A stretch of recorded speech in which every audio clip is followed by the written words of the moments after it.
Bonjour, dans cette vidéo je voulais vous parler un petit peu de Kant et de pourquoi il est problématique, ses points positifs et ses points négatifs. On va commencer par pourquoi il pose, on va dire, problème, pourquoi est-ce qu'il est un peu controversé.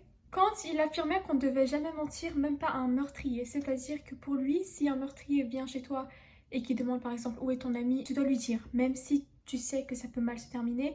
Il disait qu'en aucun cas il faut mentir. Il croyait également au racisme, il disait que les Européens sont supérieurs aux autres races et il était vraiment très, on va dire, fixé sur cette mentalité-là, comme quoi il y a des différentes classes selon les races et selon...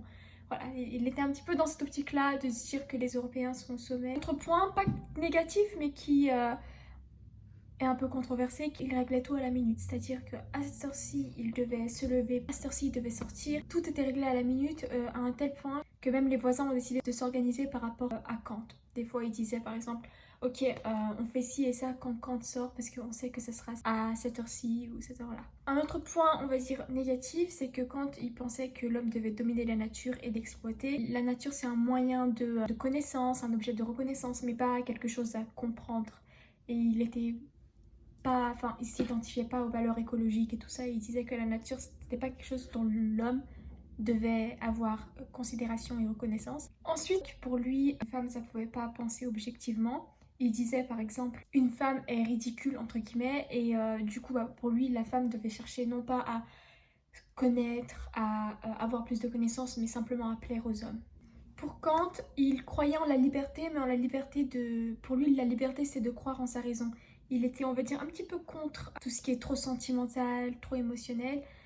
Et ça va un petit peu à l'encontre de ce qu'on voit aujourd'hui, par exemple avec les Suis ton cœur. D'ailleurs, c'est pour ça qu'il avait cette vision-là envers la femme, parce qu'il pensait que la femme était trop émotionnelle. Pour Kant, il rejetait toute morale liée à la compassion. Aider quelqu'un juste parce que tu as pitié de cette personne-là, c'est pas une bonne chose, c'est pas moral. Il disait qu'il fallait agir selon le devoir et non pas selon nos sentiments temporaires. Et enfin, un dernier point controversé, c'est que pour Kant, du coup, les animaux, ils n'avaient pas de conscience. Donc pour Kant, l'homme, n'était pas obligé d'être considérable envers les animaux.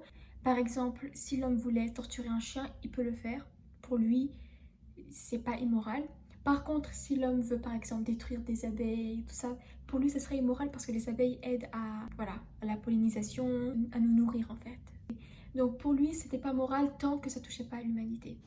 Ensuite, on va voir les points positifs parce que quand il avait quand même une idée de la moralité et de autrui, le premier point positif, c'est qu'il plaçait la liberté intérieure comme quelque chose à atteindre absolument. Il fallait que chacun trouve une manière d'être libre à l'intérieur qui est indépendante de la société, des croyances, de tout ça. Chacun doit trouver en soi sa propre liberté. Il était pour la paix. Malgré tous les points négatifs qu'on a mentionnés, quand il était pour la paix et il voulait que le monde progresse, on va dire, vers cette démarche-là, contre la guerre en quelque sorte. Parce que pour lui, la guerre, c'était aussi un petit peu trop instinctif, sauvage. Il a aussi une morale, Kant, donc c'est la morale kantienne, pour faire le bien. Mais pas pour faire le bien parce qu'on est bon et parce qu'on a beaucoup de sentiments, mais juste parce que ça doit être un devoir.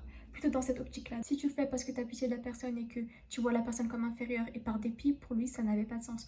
Mais si tu le fais parce que tu étais quelqu'un de digne et parce que tu étais assez noble pour faire ça, ok. Kant, il n'avait pas forcément de croyance envers Dieu, mais un autre point positif, c'est qu'il était assez humble.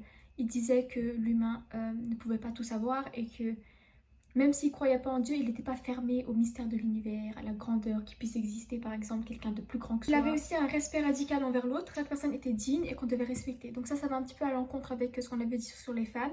En fait, il ne voulait pas qu'on instrumentalise l'humain et qu'on l'objectivise. Il faut aussi savoir qu'il refusait trop de luxe, qu'il refusait une grande vie. Il était vraiment très dans la simplicité et dans le fait d'être humble. Il a des points positifs et des points négatifs. Certains sont d'accord et sont inspirés par lui et certains trouvent qu'il est peut-être un peu trop dur. En tout cas, merci d'avoir regardé et n'hésitez pas à me dire ce que vous en pensez et au revoir.